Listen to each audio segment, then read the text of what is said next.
Good morning, students. Today we will read from Unit 3. Earlier we finished till page 20, that is Unit 2. Now we will be moving forward to Unit 3.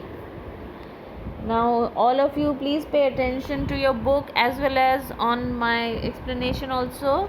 I am reading, just pay attention. Unit 3, page 21. Some days after the funeral, a special train took Gandhiji's ashes to Allahabad. इससे पहले हमने पढ़ा था कि किस तरीके से गांधी जी का फ्यूनरल हुआ और कई लोगों ने उनके फ्यूनरल प्रोसेशन में उनके साथ साथ आगे बढ़ रहे थे. सभी लोग दुखी थे, कई लोग रो रहे थे दहाड़े मार मार के, चिल्ला चिल्ला के, पागलों जैसे, और कुछ ऐसे थे जो बिना चिल्लाए, बिना आवाज़ किए, सिर्फ उनकी आंखों से आंसू बहते जा रहे थे. तो इस तरीके से लोग अपना दुख प्रकट कर रहे थे. तो अब उसके आगे हम पढ़ेंगे कि अब गांधी जी को जला देने के कुछ दिनों के बाद एक और स्पेशल ट्रेन शुरू हुआ नहीं, एक्चुअली में एक स्पेशल ट्रेन के थ्रू गांधी जी के एशेस को इलाहाबाद ले जाने के लिए चालू किया गया.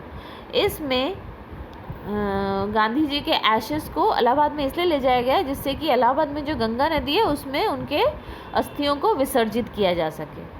The compartment was decked with flowers. जिस कंपार्टमेंट में वो एशेस लेके जाया जा रहा था उस कंपार्टमेंट को पूरी तरीके से, बहुत ही सुंदर तरीके से फूलों से सजाया गया था, डेकोरेट किया गया था. डेक्ड यानी decorated with. People on the train sang bhajans. People did not weep anymore, for they could feel Gandhiji's presence amid the flowers and the songs. अब पिछली बार जैसे सभी लोग रो रहे थे, लेकिन आज के दिन, जिस दिन गांधी जी के एशेस को इलाहाबाद में ले जाया जा रहा है ट्रेन में, और उस ट्रेन को बहुत ही सुंदर तरीके से फूलों से सजाया गया है, और उसमें जो भी पीपल जा रहे हैं वो सभी ट्रेन में बैठकर, उसी कंपार्टमेंट में बैठकर भगवान के भजन गा रहे हैं. और कोई भी व्यक्ति भजन गाते समय रो नहीं रहा है, किसी की भी आंखों में आंसू नहीं है. सभी लोग ऐसा फील कर रहे हैं कि इन फूलों के बीच में और इन भजनों के बीच में उन्हें ऐसा लग रहा है जैसे गांधी जी उनके साथ ही हैं, उनके बीच में ही है, उनको छोड़ के दूर नहीं गए हैं. At every station, sorrowful crowds filled the platform. Her station पे जब भी कोई प्लेटफॉर्म आता तो उस प्लेटफॉर्म में लोग भरे हुए थे और सभी लोग दुख प्रकट कर रहे थे इस ट्रेन को देख के, जिस ट्रेन में गांधी जी की अस्थियों को लेके जाया जा रहा था. Amid song and prayer, the train reached Allahabad. इसी बीच गाना चलते चलते और प्रेयर्स होते होते ट्रेन इलाहाबाद पहुंची. The ashes were immersed in Ganges, where a huge crowd had gathered at the bank. उसके बाद इन अस्थियों को ले जाया गया गंगा नदी के पास, जहाँ पे इन्हें विसर्जित कर दिया गया. इमर्स्ड यानी प्लंग्ड यानी विसर्जन करना. इमर्स्ड यानी प्लंग्ड यानी विसर्जित करना. तो इस तरीके से उनकी अस्थियों को गंगा में विसर्जित कर दिया गया. और जिस समय ये विसर्जन किया जा रहा था उस समय गंगा के तट पे बहुत लोगों का झुंड फैला हुआ था. Afterwards we all went back to Delhi. इसके बाद हम सभी लोग जो उस अस्थियां विसर्जित करने के लिए उस ट्रेन में इलाहाबाद गए थे वो सभी वापस आ गए. Came back to Delhi. Back in Delhi I felt at sea. I had not directly walked with Gandhiji, gone to prison at his call, or made any sacrifice for my country. My sister and I and other young people like me had been merely onlookers. अब यहाँ पे poet अपने आप से कह रही है कि मैं दिल्ली से, मैंने वापस इलाहाबाद से जब दिल्ली वापस आ गई तो मेरा मन बहुत ही उदास था। बिल्कुल ऐसा लग रहा था जैसे उस उदासी का कोई किनारा नहीं है। जिस तरीके से समंदर का कोई किनारा नहीं दिखता है हमको, उसका अदर एंड नहीं दिखता है, बिल्कुल उसी तरीके से ऑथर को लग रहा है कि वो एक ऐसे मझधार में फंस गई है जिसका कोई किनारा नहीं है, क्योंकि गांधी जी हमें छोड़ के चले गए हैं। और वो खुद ऐसा ये भी कहती है कि गांधी जी ने आज तक जितनी भी यात्राएं की, हमेशा उन्होंने पैदल यात्राएं की और हर नियम को, जो भी लोगों के हित में होता था या जो भी लोगों के अहित में होता था, उस नियम को वो मानते नहीं थे और यात्रा करते थे सभी लोगों को लेके अगेंस्ट में उस नियम के। और इस तरीके से उन्होंने कई सारे नए नियम लागू किए इसी यात्रा के दौरान। लेकिन हमारी जो ऑथर है किसी भी यात्रा में गांधी जी के साथ नहीं थी, ना ही वो गांधी जी के साथ कभी कैद में रही, जेल में किसी कानून को मानने के लिए या नहीं मानने के लिए। कभी भी वो गांधी जी के साथ जेल में नहीं गई, ना ही वो कभी उसने देश के लिए कोई सैक्रिफाइस किया। लेकिन फिर भी उसे ऐसा लगता है जैसे गांधी जी अगर छोड़ के चले गए हैं तो हम सब का जीवन सूना कर गए हैं, हम सबको एक मझधार में छोड़कर चले गए हैं। My sister and I and other young people like me had been merely onlookers. मेरी बहन और मेरे जैसे दूसरे जो यंग पीपल हैं जिन्होंने इस कोई भी एक्टिविटी में उन्होंने भाग नहीं लिया, लेकिन हम सभी एक तरह से ऑन लुकर्स हैं। ऑन लुकर से मतलब देखने वाला, जो स्पेक्टेटर्स होते हैं, माने जो दूर से देखते हैं, उन्हें कहा जाता है ऑन लुकर्स। जो किसी चीज़ में सामने बढ़कर पार्टिसिपेट नहीं करते लेकिन दूर से वो नज़र रखते हैं, देखते हैं। तो उसी तरीके से जो राइटर है वो, उसकी बहन और उसके अलावा उसके जैसे दूसरे लोग भी इस एक्टिविटी में पार्टिसिपेट नहीं किए, लेकिन एज अ स्पेक्टेटर उन्होंने इसे देखा। लेकिन फिर भी but still I felt at sea. I felt I had grown up within a magic circle. But with Bapu's passing away, I felt the magic circle had vanished, leaving me unprotected. लेकिन जब तक बापू थे तब तक हमारी author को ऐसा लगता था, ऑथर नहीं बाकी लोगों को भी ऐसा लगता था जैसे कि वो लोग सभी एक मैजिक सर्कल के अंदर हैं और वो लोग सेफ हैं। हमारी ऑथर को ऐसा लगता है कि वो खुद भी एक मैजिक सर्कल के अंदर है और इस मैजिक सर्कल के होने की वजह से वो अपने आप को सेफ समझती थी, सुरक्षित समझती थी। लेकिन जैसे ही बापू हमें छोड़कर चले गए इस दुनिया से, उसके बाद ऑथर देखती है कि वो जो मैजिक सर्कल जिसमें वो अपने आप को सेफ समझती थी, एकदम से अचानक से वैनिश हो गया। वैनिश यानी डिसअपेयर्ड, यानी गायब हो जाना।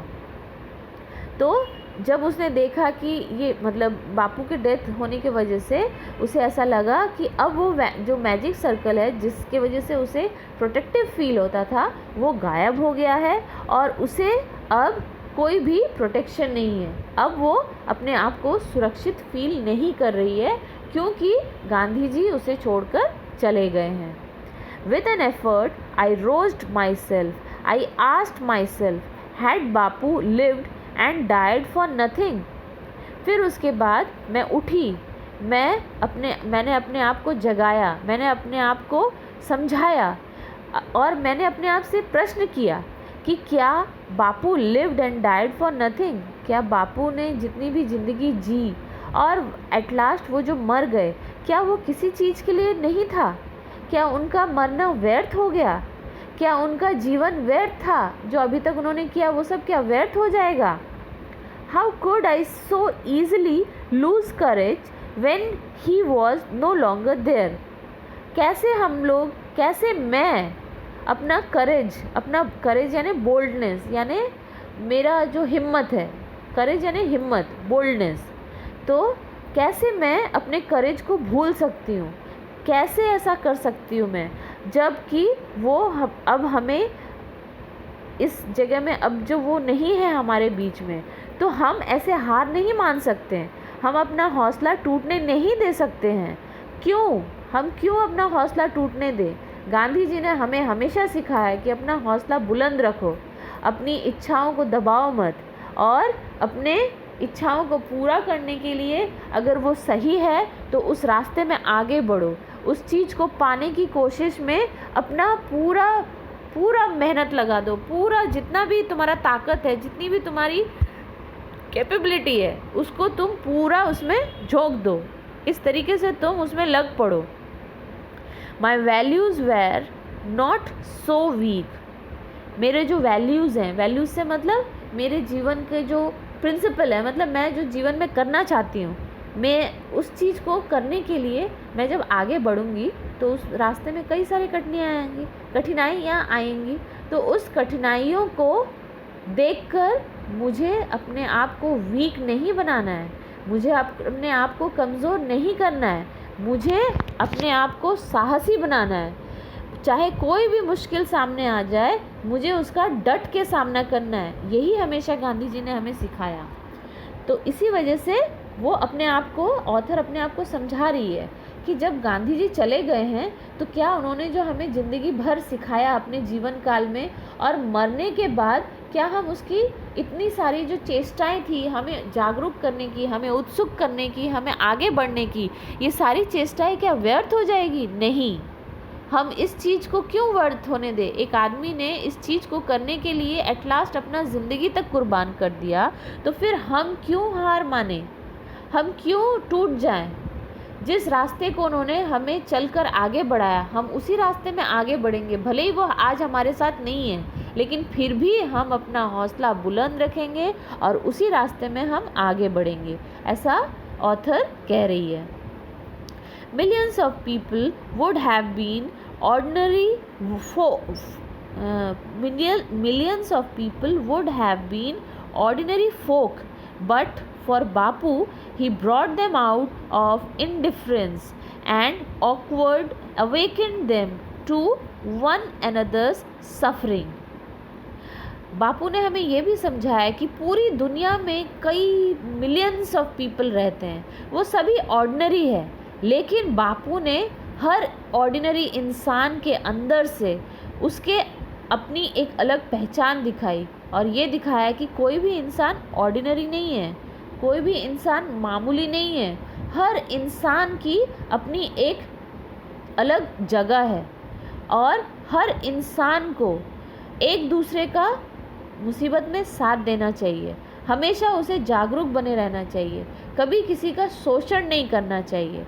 जब भी किसी की ज़रूरत हो, जब भी कोई सफ़र कर रहा हो, तो हमें उसकी हेल्प करनी चाहिए, उसके दुख को हमें कम करना चाहिए। What if now Bapu is gone. अब क्या, जब बापू चले गए। वी वेर स्टिल देयर, लेकिन हम तो हैं, young, strong and proud to bear his banner before us. और हम अब, जब बापू हमें अकेला छोड़ के चले गए हैं, लेकिन फिर भी हम यंग हैं, अभी भी हम अभी भी स्ट्रॉन्ग हैं, और हमें अपने ऊपर गर्व है। और इसी गर्व के साथ हम, बापू ने जो हमें एक जो मार्गदर्शन किया है हमारा आगे बढ़ने का, हम उसी पथ पे आगे बढ़ेंगे।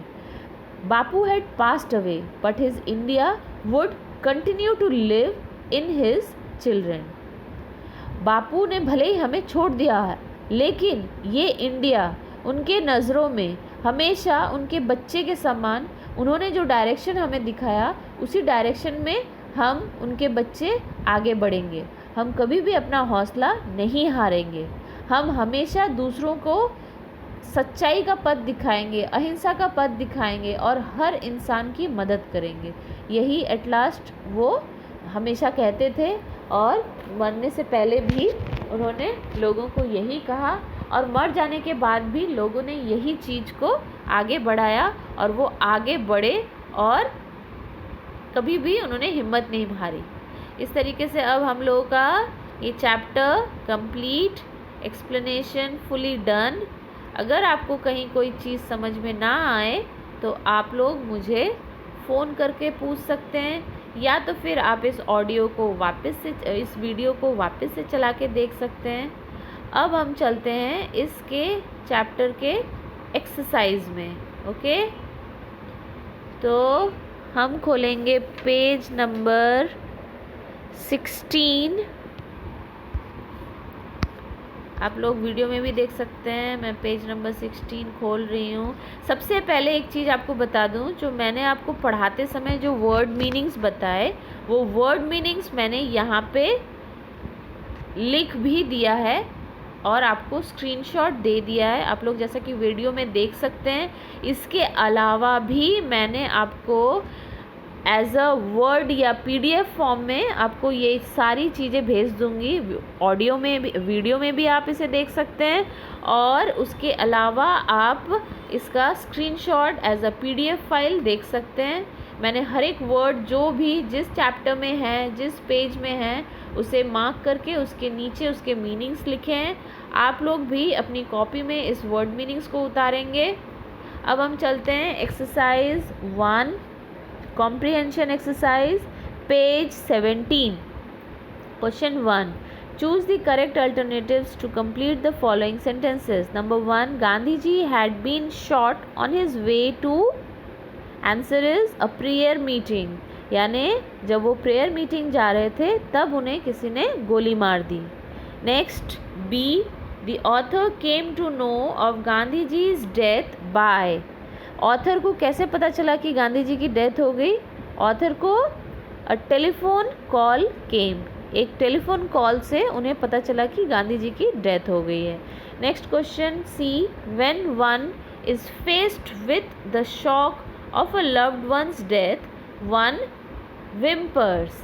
विम्पर्स यानी जब कोई इंसान जो किसी से बहुत ज़्यादा प्यार करता है और उसके मर जाने के बाद उसके दुख में वो विम्पर्स करता है. विम्पर का मतलब है धीरे धीरे आंसू बहाना और बहुत कम रोना, माने ज़्यादा चीखना चिल्लाना नहीं, बहुत आस्ते आस्ते रोना, जिससे कि माने रोने की आवाज़ भी ना आए और आंसू भी गिरते रहे.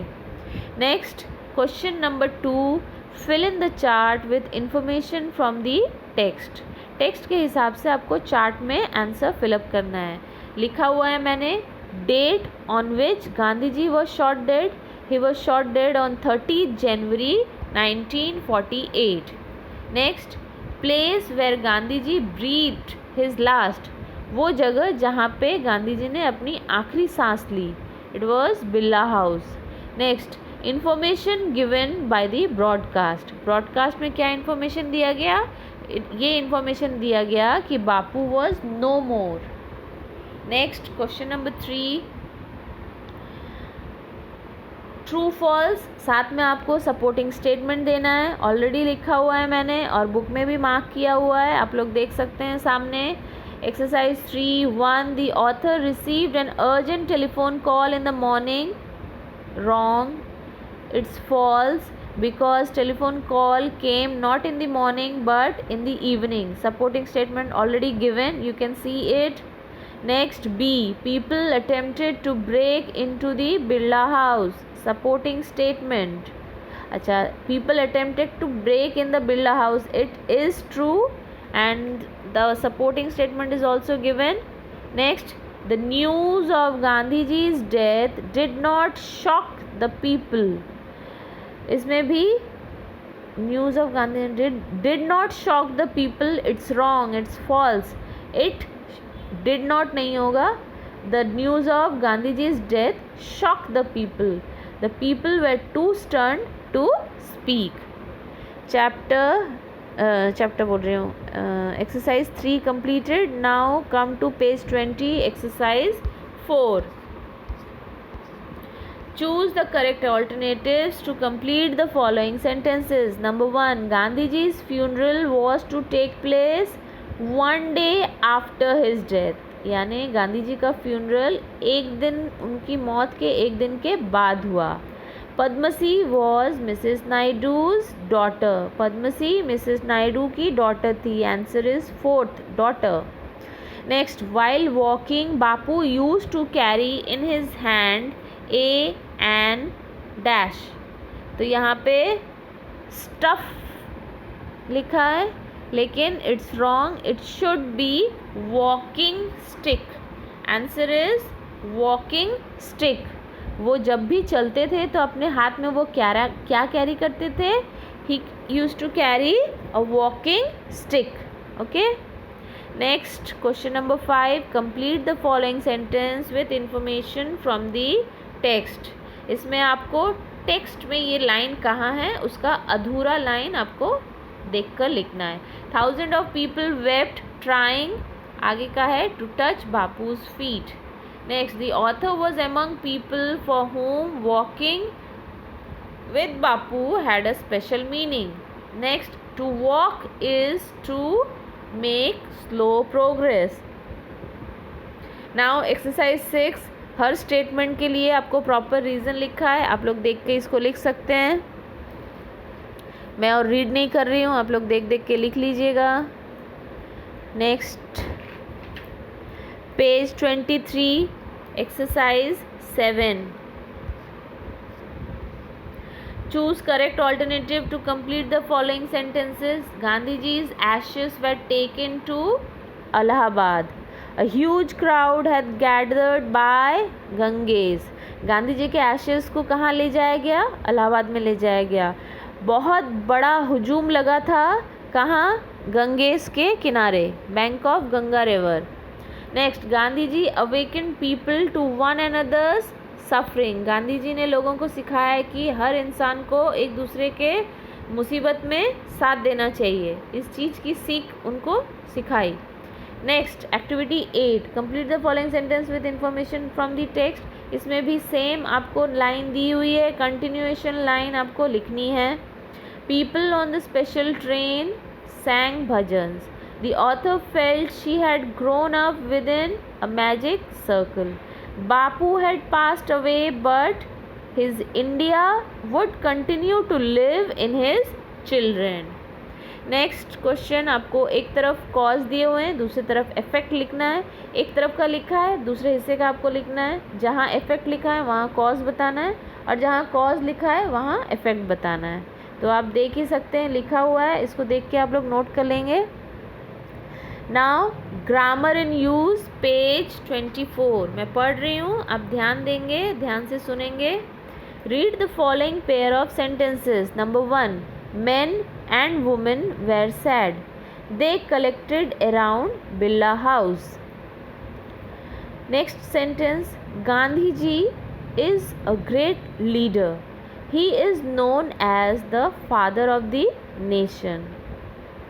Next, the people were stunned. They could not speak in the beginning. Fourth, the funeral was over. The narrator returned to Delhi. Fifth, the ashes were immersed in the Ganges. Then the sun set. Sixth, we listened to the broadcast. We realized that Bapu was no more. Being sad, men and women collected around Birla House. Participle. अब यहाँ पे थोड़ा सा ध्यान देना है आपको. पहला सेंटेंस में था क्या? Men and women were sad. They collected around Birla House. अब उसी सेंटेंस को यहाँ पे चेंज किया है और साइड में लिखा है participle.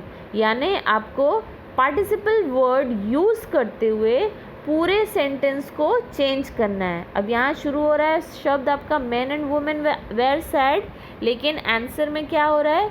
Being sad, men and women collected around Birla house. यानी आपको एक पार्टिसिपल वर्ड यूज़ करते हुए दोनों सेंटेंस को मिला के एक सेंटेंस करना है. तो पार्टिसिपल शब्द यूज़ किया गया है बीइंग, और साथ में दोनों सेंटेंस को इस तरीके से यूज़ करना है कि एक वर्ड वापस से रिपीट ना हो और उसका मीनिंग भी सेम रहे. तो being sad, men and women collected around Birla House. Next, Gandhi ji is a great leader. He is known as the father of the nation. इसमें क्या चेंजेस किए हैं? Gandhi ji father of nation is a great leader. Phrase in apposition, यानी आपको ऐसा phrase use करना है जो एज अ एपोजिशन यूज़ होता है. अब एपोजिशन क्या होता है वो आपको पता है? जैसे हमने कई बार देखा है कि हम कोई भी शब्द के साथ एपोस्ट्रोफी एस लगाते हैं, देखा है कि नहीं देखा है आप लोगों ने? एपोस्ट्रोफी एस लगाते हैं तो उसके लिए वर्ड हो जाता है उसका। जैसे सिस्टर, एपोस्ट्रोफी एस लगा देंगे तो सिस्टर्स यानी सिस्टर का, ठीक है। तो यहाँ पे हम एज अ फ्रेज को हम एज अ एपोस्ट्रोफी यूज़ करेंगे। किसका? Gandhi ji father of nation, यानी यहाँ पे जो वर्ड फ्रेजल वर्ड जो एपोजिशन के जैसे यूज़ हो रहा है वो फ्रेजल वर्ड है फादर ऑफ नेशन, यानी गांधी जी कौन? Father of nation, is a great leader. तो यहाँ पे फादर ऑफ नेशन जो है वो फ्रेज है जो एज अ एपोजिशन यूज़ हो रहा है, ठीक है, clear. Next, the people were stunned, they could not speak in the beginning. यहाँ पे हमें इन्फिनेटिव शब्द यूज़ करना है। तो इन्फिनेटिव, अभी मान लो हम इन्फिनेटिव किसको बोलते हैं? इन्फिनेटिव यानी कोई भी वर्ब जिसके आगे अगर टू लगा हो तो वो इन्फिनेटिव बन जाता है। अगर हमको किसी वर्ब को इन्फिनेटिव में चेंज करना है तो हम वर्ब के आगे टू लगाते हैं। तो यहाँ पे इस सेंटेंस में हमारा वर्ब क्या है? The people were stunned, they could not speak in the beginning. यहाँ पे स्पीक शब्द जो है वो वर्ब है, तो हम इस वर्ब को इन्फिनेटिव में चेंज करना है तो हम इसके आगे लगाएंगे टू, तो हमारा सेंटेंस थोड़ा सा चेंज हो जाएगा। द पीपल वेर, दो सेंटेंस को हमको जोड़ना है इसलिए हम लिंकर्स का भी यूज़ कर रहे हैं इसमें। The people were to stunned to speak in the beginning. Next, the funeral over, the narrator return to Delhi. Nominative absolute, यहाँ पे जो funeral the funeral was over, the narrator return to Delhi. यहाँ पे वो शब्द जो एज अ नॉमिनेटिव यूज़ किया गया है उसे हमें बताना है। तो यहाँ पे वो शब्द ऑलरेडी रेड ब्लैक मार्क किया हुआ है। The funeral over, the narrator return to Delhi. Next, the ashes were immersed in Ganges by sunset. The ashes were immersed in Ganges, then the sun set. यहाँ पे एडवर्बियल फ्रेज यूज़ करते हुए दोनों sentence को जोड़ा गया है। एडवर्बियल फ्रेज कौन सा है? By sunset. तो यहाँ पे सेंटेंस को थोड़ा सा चेंजेस करते हुए एडवर्बियल फ्रेज यूज़ करते हुए उन्होंने इसे ज्वाइन किया है। तो the ashes were immersed in Ganges by sunset. Next, we listen to the broadcast, we realise that Bapu was no more. अब यहाँ पे फिर से प्रेपोजिशन विद अ जिरांड। अब प्रेपोजिशन विद अ जिरांड यानी प्रेपोजिशन वर्ड यूज़ करना है और जिरांड वर्ड यूज़ करते हुए हमें दोनों सेंटेंस को जोड़ना है। अब प्रेपोजिशन आपको इजीली पता है, इन, ऑन, एंड, बट, और ये सब हम एज अ प्रेपोजिशन यूज़ करते हैं, ठीक है। अब हमें जिरांड बनाना है। अब एक चीज़ हम बहुत इजीली जिरांड किसी भी वर्ब को बना सकते हैं उसके साथ आईएनजी जोड़ के। जब भी हम किसी वर्ब के साथ आईएनजी जोड़ते हैं तो वो ऑटोमेटिकली चेंजेस टू जिरांड, वो जिरांड बन जाता है। तो यहाँ पे वर्ड है आपका लिसन्ड, इसके साथ जब हम आईएनजी जोड़ेंगे तो ये बन जाएगा शब्द लिसनिंग। तो लिसनिंग हो गया जिरांड। हमको बोला गया है प्रीपोजिशन विद जिरांड यूज़ करना है, तो हमने प्रीपोजिशन विद जिरांड यूज़ किया। On listening to the broadcast we realised that Bapu was no मोर।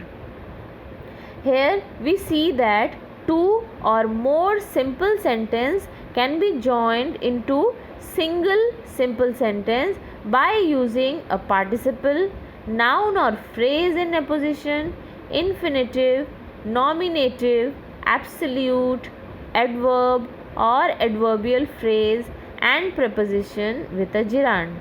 तो इस तरीके से हमने क्या देखा कि दो अलग अलग सेंटेंस को, सिंपल सेंटेंस है उसे हम जोड़कर एक सिंगल सिंपल सेंटेंस बनाते हैं by using participle, noun, phrase in apposition, infinitive, nominative, ऐसे सभी शब्दों का यूज़ करते हुए हम इजीली दो अलग सिंपल सेंटेंस को एक सिंपल सेंटेंस में जॉइन कर सकते हैं। तो इसी के ऊपर एक्सरसाइज 10 आपको दिया हुआ है। Already I have solved it, you can see the answer just beside the question, so you will all right it down. और एक चीज़ आपको बता दूं मैं कि ये सब एक्सरसाइज जो आप लोगों को मैं अभी ऐसे ही आंसर बता दे रही हूँ, स्कूल खुलने के बाद I will be discussing all the topics. कौन से? क्योंकि आपको अगर ये नहीं पता कि पार्टिसिपल क्या होता है, नाउन या फ्रेज इन अपोजिशन क्या होता है, इन्फिनेटिव क्या होता है, तो आप कोई भी सेंटेंस को चेंज नहीं कर पाएंगे। यहाँ पे ऑलरेडी दिया हुआ है और क्वेश्चन मैंने आपको सॉल्व करके दे दिया है, लेकिन जब एग्ज़ाम में आएगा तो आप कैसे करेंगे। इसीलिए स्कूल खुलने के बाद मैं आपको ये सब डिटेल में समझाऊंगी। चैप्टर्स ख़त्म हो जा रहे हैं लेकिन ये सब तो रह जा रहे हैं, इन सबको समझाने के लिए मुझे प्रॉपर बोर्ड चाहिए। तो इसीलिए मैं आपको स्कूल खुलने के बाद ये सारा डिटेल में समझाऊंगी। अभी आप ये सब जितना आपको वर्बली में समझा रही हूँ वैसे आप देखकर इसको उतार लीजिए अपनी कॉपी में, ओके। तो इसी तरीके से exercise 11, exercise 12, exercise 13 all I have solved. You will just write it down in your copy. Exercise 14 also I have done. You will just solve in your copy. और उसके बाद एक्सरसाइज पेज 30 में exercise 15 and 16 ये दोनों आपको खुद से करना है एज अ होमवर्क, ठीक है।